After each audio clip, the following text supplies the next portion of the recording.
Bismillahirrahmanirrahim. Alhamdulillah. Alhamdulillahi Rabbil Alamin. Wassalatu wassalamu ala ashrafil anbiya'i mursalin wa ala alihi wa sahbihi ajma'in. Assalamualaikum warahmatullahi wabarakatuh. Okay, I hope you all can hear my voice because my throat sakit sikit hari ni. So thanks for your time watching this video again. Especially I'm doing this video actually for me lah. I just want to make this video setiap kali, so bila senang I tengok lagi sekali, so untuk memperingatkan diri sendiri, especially untuk keluarga, of course, adik-beradik, keponakan, anak saudara ni semua, dan teman-teman siapa yang selalu sharing with me.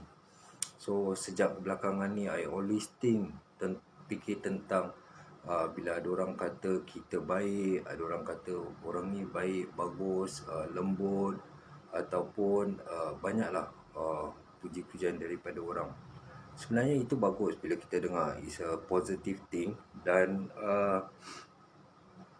dengan apa pujian-pujian orang, bila orang puji kita tu, of course pujian semua daripada hanya untuk Allah, tapi as a human, bila kita dapat pujian daripada orang-orang tu, kita itu secara tak langsung dapat motivate diri kita. Okay, ada dua side yang kalau positive side kita ambil itu sebagai satu motivation agar kita selalu sentiasa memperbaiki diri dan terus berbuat baik kepada orang. Dan ada juga yang negative side, bila orang dah puji diri kita baik, kita fikir kita terlalu baik sehingga kita melihat kesalahan orang dan kita asyik menyalahkan orang, because banyak orang fikir kita baik dan kita start fikir yang kita lebih baik daripada orang lain. Itu yang kita harus hati-hatilah, harus jaga-jaga. Dan daripada situ pun I mula berfikir, because my type of person, I selalu berfikir especially sebelum tidur, selalu berfikir apa yang aku lakukan seharian, daripada aku bangun tidur sampailah waktu sekarang sebelum tidur, apa yang aku lakukan hari ini, apakah kebaikan yang aku lakukan dan aku boleh terus lakukan pada hari esoknya jika masih hidup. Tapi apakah kesilapan atau kesalahan atau dosa yang aku lakukan daripada pagi hari bangun tidur sehingga sekarang. So I need to perbaiki diri dan meminta maaf dengan orang-orang yang I already buat kesilapan atau kesalahan pada orang itu. So mungkin kita kadang-kadang berfikir baik, bila kita buat sesuatu yang baik, perkara yang baik tu, kita fikir memang betul perkara tu baik dan dapat manfaat daripada orang lain, kita dapat pujian semua. Tapi yang the main thing is, apa yang kita nak ni sebenarnya bukan kita buat baik. Of course kebanyakan kita tak perlukan pujian daripada orang, tapi apa yang kita lakukan ni, kebaikan, sebenarnya kita mengharapkan keredaan Allah. Because tidak ada gunanya kita melakukan sesuatu yang baik tapi tak dapat keredaan Allah. So keredaan Allah tu daripada ibu bapa kita, especially mak kita. Kalau siapa yang dah bersuami, okay, untuk perempuan, keredaan daripada suami. So sometimes bila kita buat perkara baik, whether sendirian ataupun dengan orang.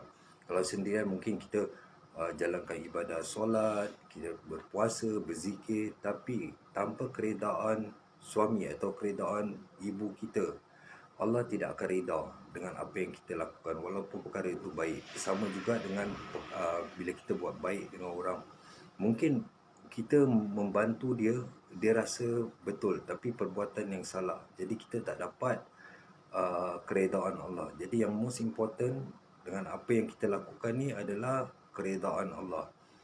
Bila kita buat ibadah tu, memang kita kita harus mengharapkan pahala, tapi bukan hanya pahala. Sebenarnya kita buat sesuatu ibadah tu untuk mendapatkan keredaan Allah, bukan pahala je.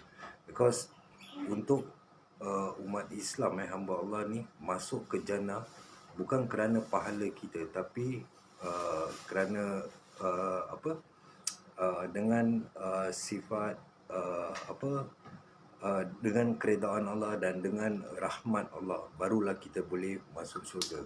Walaupun kita punya pahala setinggi gunung pun, kalau kita tak dapat rahmat Allah, kita tak dapat masuk syurga.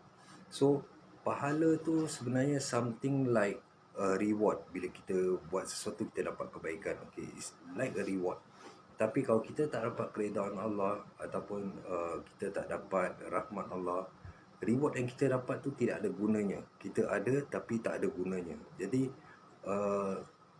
bila kita buat sesuatu ibadah tu, kita try buat dengan ikhlas untuk mendapatkan redha Allah, tapi bukan kerana nak dapatkan pahala. Okay, ada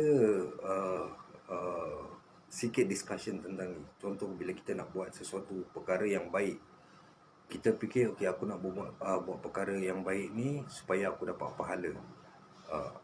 Then kita mengerjakan solat. Okay, solat ni aku mengerjakan solat ni kerana tanggungjawab aku sebagai Muslim, dan aku harus menjalankan ibadah solat. Tapi apa yang kita harus fokuskan bukan pahala ataupun ibadah tu. Kita nak dapatkan keredaan Allah. Apa yang kita lakukan ini dapat keredaan Allah. Itu baru kita pergi hidup, fikiran kita lagi tenang, hidup kita lagi berjalan lebih tenang semua. Jadi ada soalan kadang-kadang kita pernah tanya diri kita sendiri, kalaulah aku kaya, aku nak bantu orang Palestin, ataupun aku nak bantu orang-orang Indonesia yang miskin, ataupun aku nak bantu rumah-rumah anak yatim di Malaysia. Kita fikir yang benda besar-besar. Kita tunggu bila kita kaya, kita nak lakukan itu. Kadang-kadang kita berdoa, kita minta pada Allah, ya Allah, berilah aku kaya supaya aku dapat membantu orang-orang yang orang-orang Muslim yang memerlukan pertolongan. Tapi pernah tak kita tanya, kenapa kita punya niat ni memang kita nak kaya, memang kita ada niat, dah ada target nak sedekah, bantu umat Islam, tapi kita tak jadi kaya.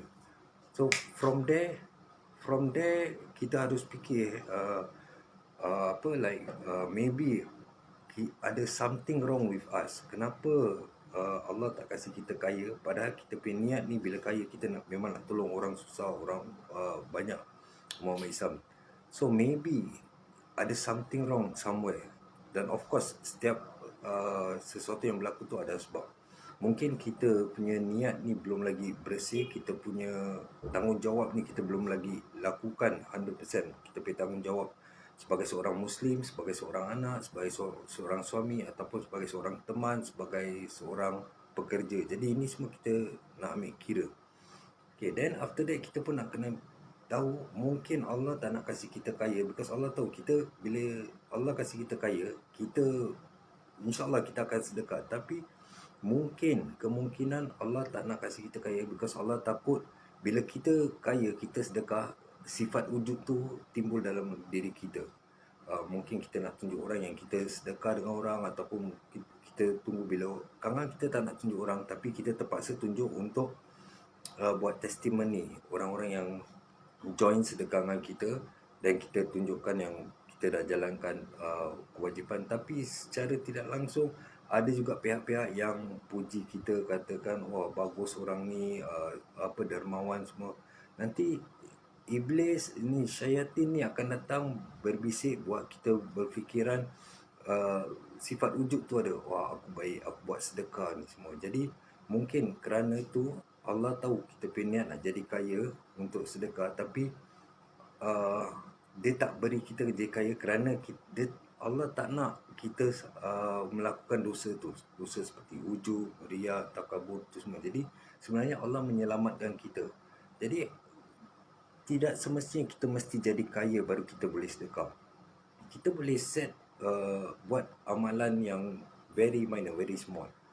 Setiap hari, I think ramai yang dah tahu tentang perkara ni. Setiap pagi tu solat subuh kita buat sedekah sedikit-sedikit. Ataupun kalau kita terlupa, sometimes terlupa bangun solat subuh lambat ke, ada apa-apa halangan, kita boleh keluar set setiap hari tu kita buat target. Okey, setiap hari ni minimal aku mesti cari 2 orang miskin untuk sedekah. Tak kira lah jumlah berapa, kita just target 2 orang miskin.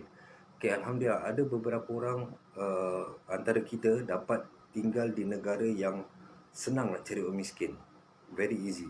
Kita keluar depan rumah kita dah ada orang minta sedekah. Kita jalan sikit pergi pasar dah ada. Itu actually opportunity. Sebenarnya setiap kali kita nampak bila orang minta sedekah tu, bila kita jalan, walaupun dia tak minta kita, tapi kita nampak dia sedang minta sedekah tu, itu sebenarnya bukan kebetulan. Itu sebenarnya Allah dah set. Allah memang kirim kita, hantar kita untuk nampak orang miskin tu, dan Allah sebenarnya memberi kita peluang untuk membuat sedekah. Tapi kadang-kadang kita bila nampak je, kita banyak alasan. Tak ada duit tukar, kita nak cepat, dan banyak lagi alasan. Jadi kita pass by.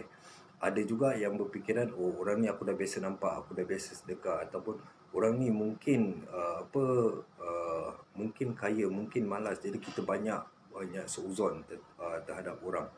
Jadi kita mulai hari ni kita boleh set kita punya target. Okay, dalam bisnes kita ada set kita punya sales target. Dalam kehidupan so kita buat sales target. Okay, setiap hari aku nak kena cari minimal 2 orang aku nak sedekah. Okay, contoh negara kita susah nak cari orang sedekah. For example like Singapore, susah kita nak cari orang minta sedekah tepi jalan. Okay, minimal kita boleh search kat Facebook, cari kat Facebook, kat mana-mana lah media. Ada apa-apa masjid yang apa nak sedekah, perlukan sedekah, kita boleh buat. It's not about the amount. Mungkin kita ada $1, $2, we just send. But we do it, kita lakukan istiqamah. Setiap hari tu kita lakukan dua, kita target dua-dua. Sekiranya tidak ada juga, okey, kita buat sedekah, sedekahkan doa pada kawan-kawan kita yang tengah kesusahan, tengah sakit. Banyak lagi cara sedekah. Jadi kita target minimal 2 je. Kita buat secara istiqamah, insya-Allah daripada situ kita dapat kemudahan. Allah akan beri kita lagi banyak rezeki dan kita dapat melakukan sedekah yang lebih besar daripada apa yang kita lakukan sekarang, insya-Allah. So itu je video hari ni. I nak ingatkan myself, my family, my siblings, my nephew and niece. InsyaAllah I will share again video, anything yang I terfikir yang nak ingatkan myself every time, then I will upload again video, InsyaAllah. Assalamualaikum warahmatullahi wabarakatuh.